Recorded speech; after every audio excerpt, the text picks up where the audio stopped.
À la fin du 19e siècle, la Grande-Bretagne pense contrôler toute l'Afrique de l'Est. Mais un royaume refuse de plier. Son nom, le Bunyoro. Et sa résistance va donner du fil à retordre à l'Empire britannique. Le royaume du Bunyoro, situé dans l'actuel Ouganda, est l'un des plus anciens et des plus puissants royaumes d'Afrique de l'Est. Depuis des siècles, il contrôle des routes commerciales stratégiques et dispose d'une armée organisée. À sa tête, le roi Kabalega, un dirigeant déterminé, charismatique et farouchement opposé à la domination étrangère.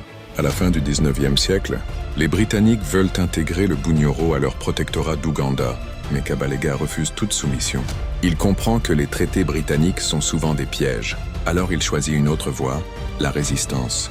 Le royaume du Bunyoro mène une guerre longue et difficile contre les Britanniques. Kabalega utilise des tactiques de guérilla, connaît parfaitement le terrain et bénéficie du soutien de son peuple. Pendant des années, les forces britanniques subissent des attaques, des embuscades et une résistance constante. Le Bunyoro devient l'un des royaumes les plus difficiles à soumettre en Afrique de l'Est. Finalement, Kabalega est capturé et exilé. Le Bunyoro est affaibli et perd une grande partie de son territoire. Mais la résistance du royaume laisse une trace profonde dans l'histoire africaine. Le Bunyoro a prouvé que l'Afrique ne s'est jamais laissée coloniser sans combattre. Si tu veux découvrir d'autres royaumes africains qui ont défié les empires, abonne-toi